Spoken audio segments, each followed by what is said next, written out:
the Paradise Pamper Be Natural line.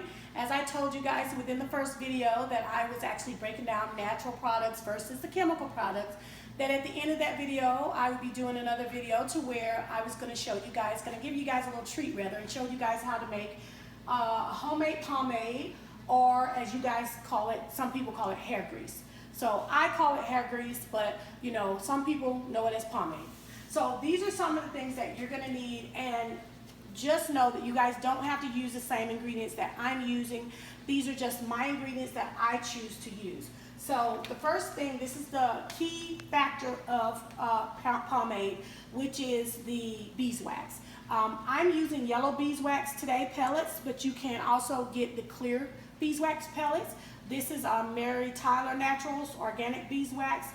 These are 100% pure. They're raw and natural. And I got these, I ordered these from her off of, I can't think of the website, but Amazon, I'm sorry. I ordered these off of Amazon from her, and she's a really good retailer. The next thing that you're gonna use, I have food grade glycerin, which is vegetable. You can use this for cosmetics, lotions, and soaps. So this is organic as well. It's all natural. There's no chemicals in this product. I have Shea Butter, and this is from Brambleberry. I order my Shea Butter from Brambleberry, or either I will order from Nurture Soap. I also go on Etsy because they're really good, and then sometimes I'll do Amazon. But one thing you want to make sure is anytime you're looking for shea butter, you want to make sure you get an all natural based shea butter. You don't want a shea butter that has other additives, chemicals, and things of that nature. You don't want that. So those are the places that you may want to shop around and find shea butter. These two here that I'm going to be using today, this is fennel. And this fennel is some that I made. I use the actual plant, or the I used the fennel plant, and what I did was I started out with some grapeseed oil, and I infused my fennel with that oil, and that's how I got the fennel. And that's going to be another whole video, another session that we're going to do, a video session. We're going to do a video session on how to take those herbs and infuse those into oils to use for hair care products or soaps, or you know, you can use them in lotions, you can use them in shampoos, whatever you want to. But a good thing that a lot of people don't know is you can take organic herbs and you can actually, you know, infuse those and use those in your everyday products. Same thing that I did for rosemary. I did the same thing. I just used the grapeseed oil and I infused this one as well. Also, I'm going to use today is Jamaican black castor oil, and this one is also 100% natural. There's no salt. This is just the black castor oil only, and I absolutely love it. So this is one too that you definitely want to purchase, because this is really good for hair pomades. This is good for shampoos, anything that's dealing with your hair, because it's good for hair growth. And big one is aloe, and my favorite place, or the company that brands this, is Lily of the Desert brand.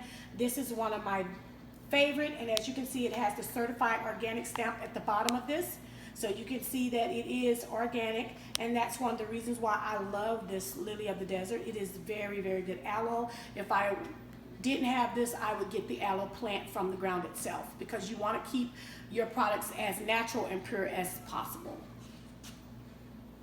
You're also going to need a container, which I have, that I'm going to put my pomade in.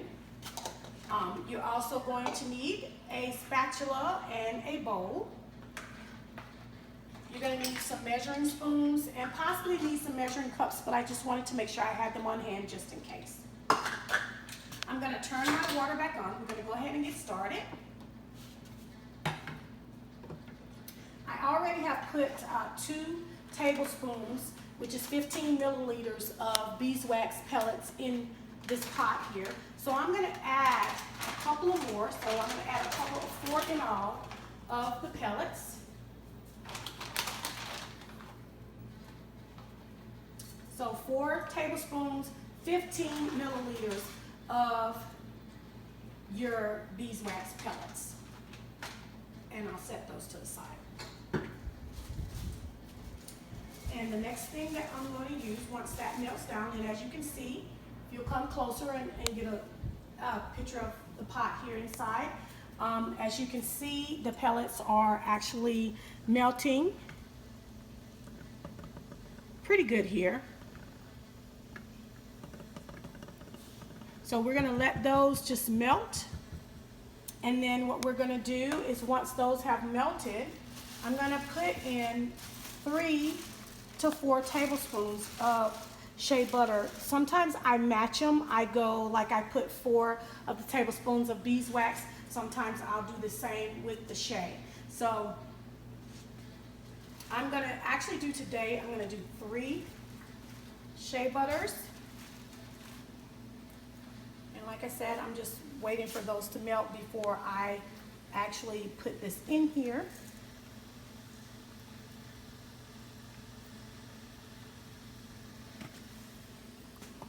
And they're melting pretty good here, so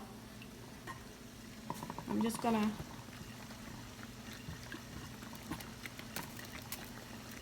turn this down just a little bit because my water is trying to boil over a little bit, so we don't want that. So these are pretty good. We just want to get all of that beeswax melted in. And like I said, the key to this is I see some people, they actually take and melt their beeswax down and they have their oils melted in something else because they'll melt it in a microwave. One thing you have to remember is when you melt shea butter, coconut butter, mango butter, stuff like that in the microwave, it takes away a lot of their properties. So that's it's best to melt those types of things on the stove in a double boiler because you want to get all of the key ingredients and the key properties out of those as you can.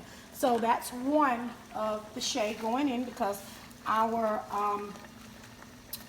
pellets, beeswax, is all done. And then we're going to put 2.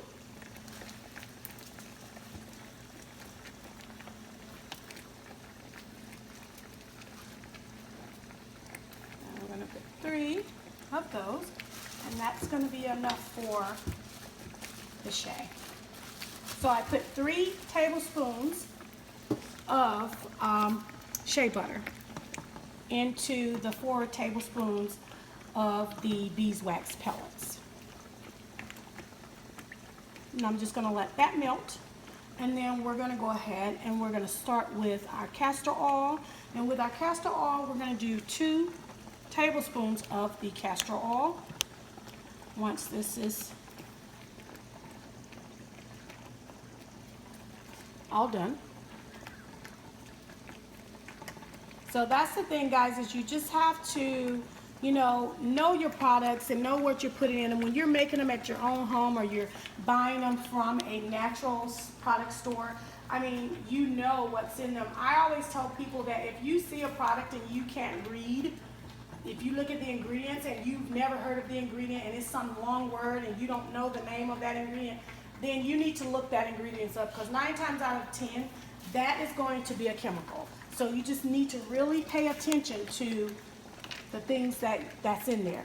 So we're going to go ahead and add our castor oil, and I'm going to add 2 tablespoons of the Jamaican black castor oil, which is excellent for hair growth. Another tip that I'll tell you guys, another thing that's really good for hair growth, and you're probably going to say, ooh, oh my goodness, is onion. Red onion is extremely good for hair growth if you actually massage it in on your scalp, or cayenne pepper. If you use a coconut oil and you mix cayenne pepper together and you put that on your scalp, let it sit overnight in a bag and then wash it out the next day, that's extremely good for hair growth. We're going to go ahead and we're going to put our vegetable glycerin over in here. So with the vegetable glycerin, I'm going to add 3 tablespoons of the vegetable glycerin.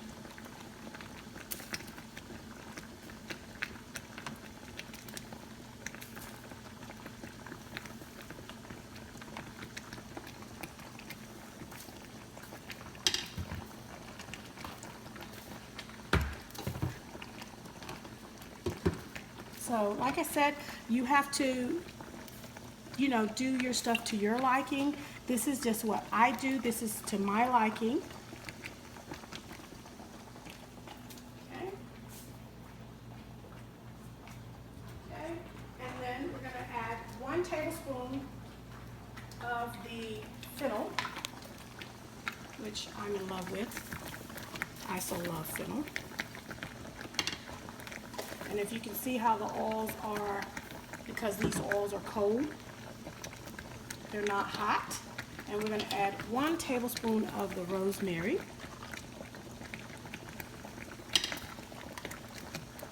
And that is the reason why you want to leave everything into a double boiler. You don't want to move it outside of that double boiler, because if you're going to add the cold oils in with the hot oils, you don't want to have to be going back and forth, so you may as well just leave everything inside of the pot and do it all at once. And then last but not least, we're going to go ahead and we're going to add some aloe, which is my friend. I really love aloe, and it's so good for everything. So we're going to do 2 tablespoons of aloe. And we're going to just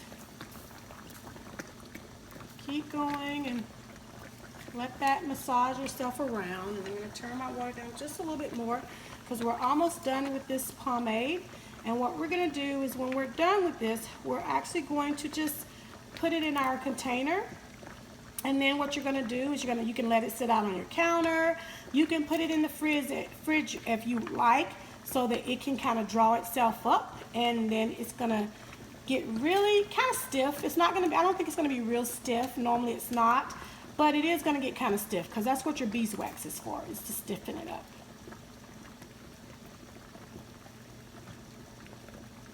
Now you can switch this up. You don't have to, as I stated before, you don't have to use what I use.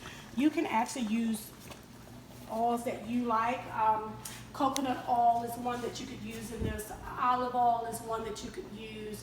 I mean, grapeseed oil. You also can use a rice bran in this as well.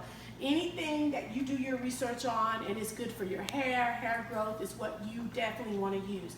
These are just the ingredients that I like, that I choose to use. Sometimes I'll switch it out. Instead of shea butter, I'll use coconut, or I use cocoa, or I'll use mango.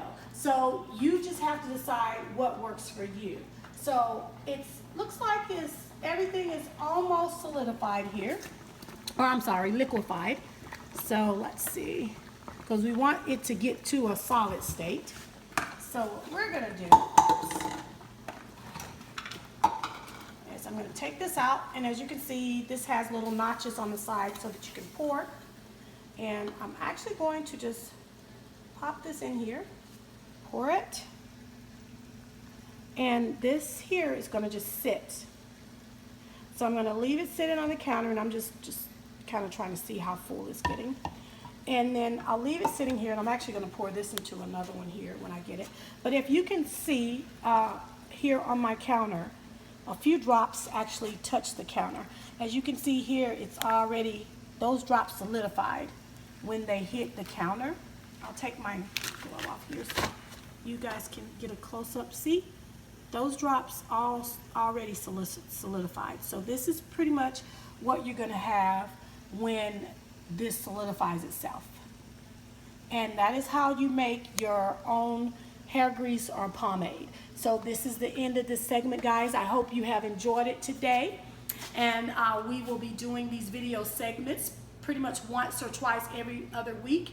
And with each video segment, we will have a little video just like this, show and tell, so I can teach you guys how to make your own natural products at home. And only thing I can say to you guys is just love yourself, love who you are as a person, and guess what? Treat your body to some natural body love. Thank you.